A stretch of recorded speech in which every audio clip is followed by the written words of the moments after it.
India വിരുദ്ധ നിലപാടിനെ തുടർന്ന് പ്രതിപക്ഷ പാർട്ടികൾക്കിടയിൽ നിന്നും സ്വന്തം രാജ്യത്തെ ജനങ്ങൾക്കിടയിൽ നിന്നും കടുത്ത പ്രതിഷേധമാണ് മാലദ്വീപിയൻ പ്രസിഡന്റ് മുഹമ്മദ് മൊയ്സുവിന് ഏൽക്കേണ്ടി വന്നത്.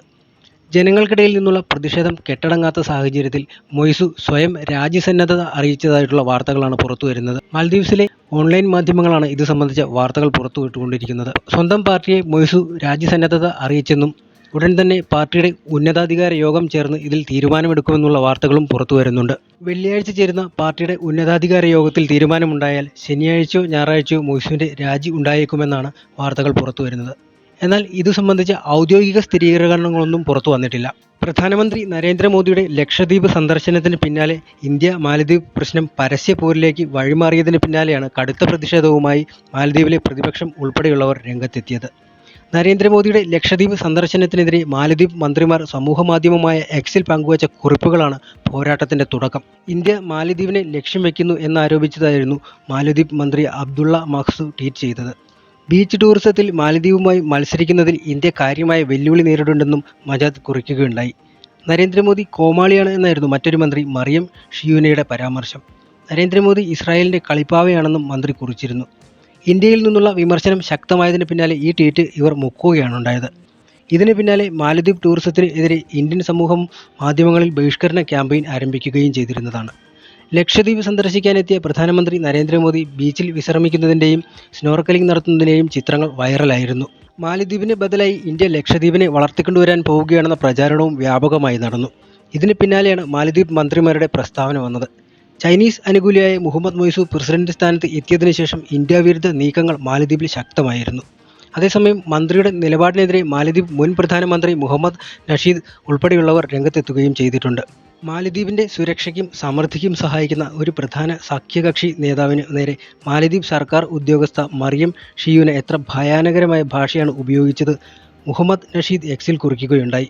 ഇത്തരം പ്രതികരണങ്ങളിൽ നിന്ന് മാലദ്വീപ് സർക്കാർ മാറി നിൽക്കണമെന്നും അദ്ദേഹം അന്ന് ആവശ്യപ്പെട്ടതാണ്.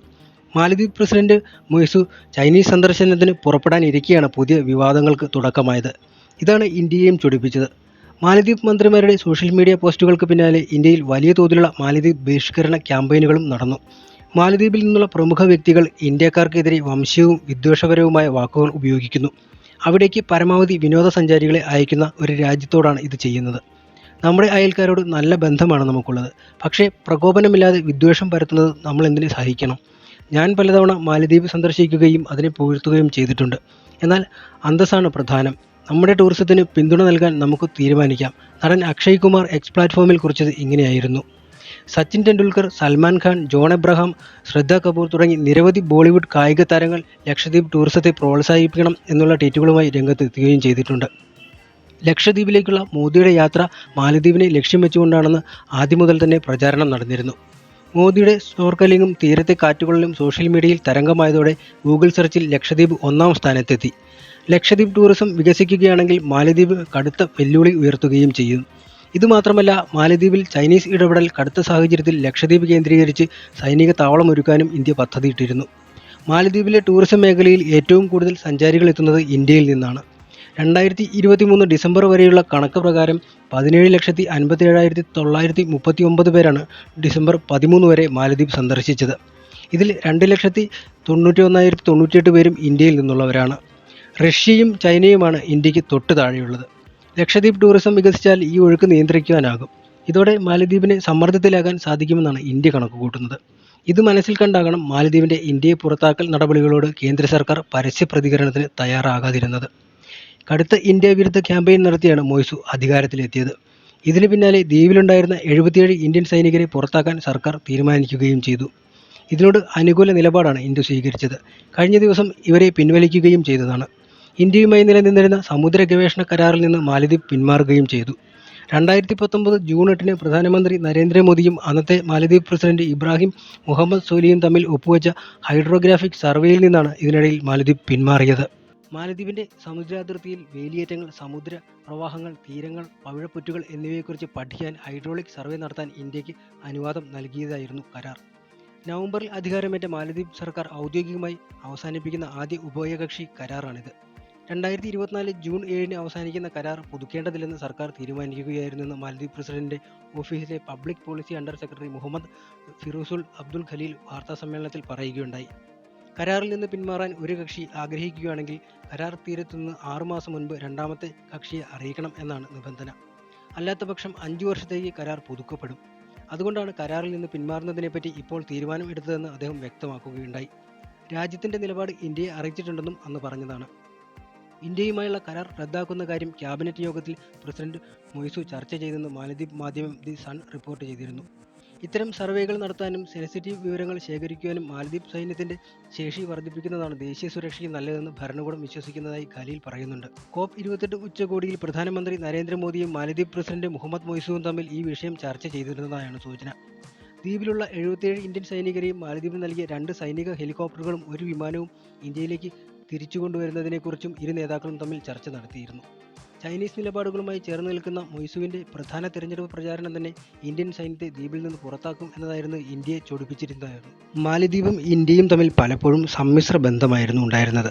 ചില പ്രസിഡന്റുമാർ ഇന്ത്യൻ അനുകൂല നിലപാടും ചിലർ ഇന്ത്യ വിരുദ്ധ നിലപാടും സ്വീകരിച്ചു പോന്നിട്ടുണ്ട്. 2018 അധികാരത്തിലേറിയ ഇബ്രാഹിം മുഹമ്മദ് സോലിഹിന്റെ കാലഘട്ടത്തിൽ ഇന്ത്യ ആദ്യം എന്ന നയമാണ് മാലദ്വീപ് സ്വീകരിച്ചിരുന്നത്.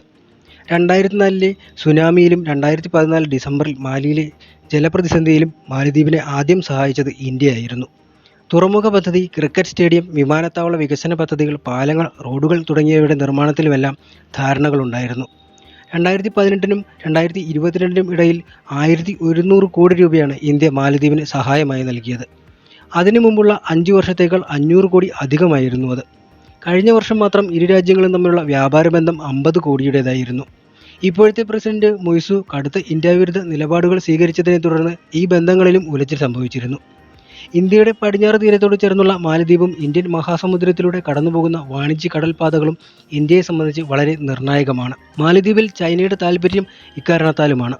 അധികാരം പിടിച്ചാൽ ചൈന മാലദ്വീപ് ബന്ധത്തിന്റെ മറ്റൊരു അധ്യായത്തിന് തുടക്കമായിരിക്കുമെന്ന് കഴിഞ്ഞ വർഷം ചൈനീസ് കമ്മ്യൂണിസ്റ്റ് പാർട്ടി അധികൃതരുമായി നടന്ന ഒരു യോഗത്തിൽ മൊയ്സു പറയുകയുണ്ടായി. അതിനിടയിലാണ് 77 സൈനികരെ പുറത്താക്കണമെന്ന നിലപാട് സ്വീകരിച്ചത്. 77 സൈനികർ അടങ്ങുന്നതാണ് മാലദ്വീപിലെ ഇന്ത്യൻ സൈനിക സംഘം. മൊയ്സുവിന്റെ ആരോപണങ്ങൾക്ക് വിരുദ്ധമായി ഇന്ത്യ മാലദ്വീപിൽ നിലയുറപ്പിച്ചിട്ടില്ല എന്ന് വേണം പറയാൻ. കാരണം മെഡിക്കൽ ഇവാക്യുവേഷൻ, നിരീക്ഷണം, വ്യോമ രക്ഷാപ്രവർത്തനങ്ങൾ തുടങ്ങിയ ആവശ്യങ്ങൾക്ക് വേണ്ടിയുള്ള ട്രോളിംഗ് കപ്പൽ, ഡോർണിയർ എയർക്രാഫ്റ്റ്, 2 LH ഹെലികോപ്റ്ററുകൾ എന്നിവയ്ക്കായുള്ള ക്രൂ മെമ്പേഴ്സും സാങ്കേതിക വിദഗ്ധരും മാത്രമാണ് മാലദ്വീപിലുള്ളൂവെന്നുള്ളതാണ് വസ്തുത. ഒരു സൈനിക ശക്തി എന്നതിന് പകരം മാനുഷിക ദൗത്യങ്ങൾക്കാണ് ഈ സംവിധാനങ്ങൾക്ക് ഇന്ത്യ പ്രാമുഖ്യം നൽകുന്നത്. മുൻ വർഷങ്ങളിലെ കണക്കുകൾ പരിശോധിക്കുകയാണെങ്കിൽ ഒരു സൈനിക ശക്തിയെ പ്രതിനിധീകരിക്കുന്നു എന്നതിനു പുറമെ മാനുഷിക ദൗത്യങ്ങളിൽ നിർണായക പങ്കുവഹിച്ച ചരിത്രമാണ് മാലദ്വീപിലെ ഇന്ത്യൻ സംഘത്തിനുള്ളത്. 2019 മുതൽ ആകെ 977 ദൗത്യങ്ങളാണ് രേഖപ്പെടുത്തിയിട്ടുള്ളത്. അതിൽ ഭൂരിഭാഗവും മാലദ്വീപിലെ ജനങ്ങൾക്ക് ആവശ്യമായ വൈദ്യസഹായം നൽകുന്നതിന് വേണ്ടിയുള്ളതായിരുന്നു. 2019-23 കാലഘട്ടത്തിൽ 461 മെഡിക്കൽ ഇവാക്യുവേഷൻ ദൗത്യങ്ങളും 148 തിരച്ചിൽ രക്ഷാപ്രവർത്തന ദൗത്യങ്ങളും ഉൾപ്പെടുന്നുണ്ട്. ഈ മാനുഷിക ദൗത്യങ്ങളുടെ എണ്ണം 2019-നും 2022-നും ഇടയിൽ വലിയ തോതിൽ വർദ്ധിക്കുകയും ചെയ്തതാണ്. 2022-ൽ 262 ദൗത്യങ്ങളാണ് ഇന്ത്യൻ സൈന്യം സംഘടിപ്പിച്ചത്. അതിനിടെ മാലി ഇന്ത്യയുമായി നയതന്ത്ര ബന്ധത്തിലുണ്ടായ വീഴ്ചയിൽ പ്രസിഡന്റ് മുഹമ്മദ് മൊയ്സുവിനെ പുറത്താക്കണമെന്ന് പാർലമെന്റിലെ ന്യൂനപക്ഷ നേതാവ് അലി അസീമിന്റെ വാക്കുകൾ മാലദ്വീപിയൻ ജനത ഏറ്റെടുക്കുകയാണുണ്ടായത്. സമൂഹമാധ്യമമായ പ്ലാറ്റ്ഫോം എക്സിൽ ഇന്ത്യയെക്കുറിച്ച് അദ്ദേഹം നേരിട്ട് പരാമർശിക്കാതെയായിരുന്നു പ്രസിഡന്റ് മൊയ്സുവിനെതിരെ അവിശ്വാസ വോട്ടെടുപ്പ് നടത്താൻ അസീം ആവശ്യപ്പെട്ടത്. വിദേശ നയത്തിന്റെ സ്ഥിരത ഉയർത്തിപ്പിടിക്കുവാനും അയൽ രാജ്യത്തെ ഒറ്റപ്പെടുത്തുന്നത് തടയാനും തങ്ങൾ പ്രതിജ്ഞാബദ്ധരാണെന്നും മൊയ്സുവിനെ അധികാരത്തിൽ നിന്ന് നീക്കം ചെയ്യാൻ ആവശ്യമായ എല്ലാ നടപടികളും സ്വീകരിക്കാൻ തയ്യാറുണ്ടോ എന്നും അദ്ദേഹം പോസ്റ്റിൽ കുറിക്കുകയുണ്ടായി. അതിനിടെ ചൈനീസ് കപ്പൽ സിയാങ്യാങ് ഹോങ് 03 മാലദ്വീപിലെ എക്സ്ക്ലൂസീവ് ഇക്കണോമിക് സോണിൽ കടന്നത് മാലദ്വീപിലെ പ്രതിപക്ഷത്തെ കൂടുതൽ ചൊടിപ്പിക്കുകയാണുണ്ടായത്. കപ്പലിന്റെ സാന്നിധ്യം ചാരപ്രവർത്തനത്തിന് സാധ്യതയുണ്ടെന്ന ആശങ്ക ഉയർത്തിയാണ് കടുത്ത എതിർപ്പുമായി ഇവർ രംഗത്തെത്തിയത്. ഇത് യഥാർത്ഥത്തിൽ ഒരു സൈനിക കപ്പൽ മാത്രമല്ല. എന്നാൽ കപ്പൽ വഴി നടത്തുന്ന ഗവേഷണം സൈനിക ആവശ്യത്തിന് ഉപയോഗിച്ചേക്കുമെന്ന ആശങ്കയും ഉയർന്നു വന്നിട്ടുണ്ട്. നേരത്തെ ശ്രീലങ്കൻ തീരത്തും ഇത്തരത്തിൽ ചൈനീസ് കപ്പൽ എത്തിയിരുന്നതായി നയതന്ത്ര വിദഗ്ധർ ചൂണ്ടിക്കാട്ടിയിട്ടുണ്ട്. അതേസമയം ഈ കപ്പൽ ഉയർത്തുന്ന ഭീഷണി ഭയപ്പെടുത്തുന്നതാണെന്നും അത് ഉടൻ മാലദ്വീപ് വിടണമെന്നും വ്യക്തമാക്കിയിരിക്കുകയാണ് UAE-യിലെ മാലദ്വീപ് മുൻ ഡെപ്യൂട്ടി അംബാസഡർ മുഹമ്മദ് ഫൈസൽ.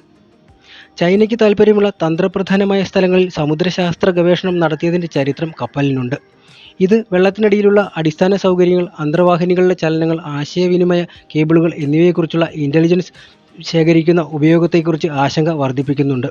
സിയാങ്യാങ്ഹോങ്ങിൽ അത്യാധുനിക സോണാർ സംവിധാനങ്ങൾ, അണ്ടർ വാട്ടർ ഡ്രോണുകൾ, നൂതന മാപ്പിംഗ് സംവിധാനം എന്നിവ സജ്ജീകരിച്ചിട്ടുണ്ടെന്ന് പറയപ്പെടുന്നുണ്ട്. ഇത് കടലിനടിയിലെ ഘടന മാപ്പ് ചെയ്യുന്നതിനും പ്രധാന അടിസ്ഥാന സൗകര്യങ്ങൾ കണ്ടെത്തുന്നതിനും വെള്ളത്തിനടിയിൽ ഭൂപടങ്ങൾ സൃഷ്ടിക്കുന്നതിനും ഉപയോഗിച്ചേക്കുമെന്ന ആശങ്ക കൂടി ഉയർന്നു വരുന്നുണ്ട്. ചൈനയുടെ ചാരക്കപ്പൽ മാലദ്വീപ് തീരത്ത് എത്തിയതിന് പിന്നാലെ നിർണായക നീക്കവുമായി ഇന്ത്യയും രംഗത്തിറങ്ങിയിട്ടുണ്ട്. നാവികസേന അയച്ച അന്തർവാഹിനി ശ്രീലങ്കയിൽ എത്തിയിരിക്കുകയാണ്. ഔദ്യോഗിക സന്ദർശനത്തിൻ്റെ ഭാഗമായിട്ടാണ് അന്തർവാഹിനി അയച്ചതെന്നാണ് നാവികസേന വ്യക്തമാക്കുന്നത്. INS കരഞ്ചാണ് നാവികസേന ശ്രീലങ്കയിലേക്ക് എത്തിച്ചത്. കഴിഞ്ഞ ദിവസം രാത്രിയോടെ അന്തർവാഹിനി കൊളംബോ തീരത്ത് എത്തുകയായിരുന്നു. ശ്രീലങ്കൻ നാവികസേന INS കരഞ്ചിനെ ഔദ്യോഗിക ബഹുമതികൾ നൽകിയാണ് സ്വീകരിച്ചത്. 67.5 മീറ്റർ നീളമുള്ള അന്തർവാഹിനിയാണ് INS കരഞ്ച്. 53 ഉദ്യോഗസ്ഥരെ അന്തർവാഹിനിക്ക് വഹിക്കാനുള്ള ശേഷിയുണ്ട്. മാലദ്വീപിലേക്ക് ചൈന ചാരക്കപ്പൽ അയച്ച സാഹചര്യത്തിൽ ഇന്ത്യൻ മഹാസമുദ്ര മേഖലയിൽ ഇന്ത്യ നിരീക്ഷണം ശക്തമാക്കിയിരുന്നു. ഇതിനിടെയാണ് ഔദ്യോഗിക സന്ദർശനത്തിനായി ശ്രീലങ്കയിലേക്ക് അന്തർവാഹിനി അയച്ചിരിക്കുന്നത്. കപ്പൽ മാലദ്വീപിൽ എത്തിച്ചതുവഴി ഇന്ത്യൻ മഹാസമുദ്രത്തിൽ സ്വാധീനം വർദ്ധിപ്പിക്കാനുള്ള ചൈനയുടെ ശ്രമങ്ങൾക്കാണ് ഇതുവഴി ഇന്ത്യ തടയിട്ടിരിക്കുന്നത്. ഇത് മുന്നിൽ കണ്ട് ഇന്ത്യയും പ്രതിരോധം ശക്തമാക്കിയിട്ടുണ്ട്.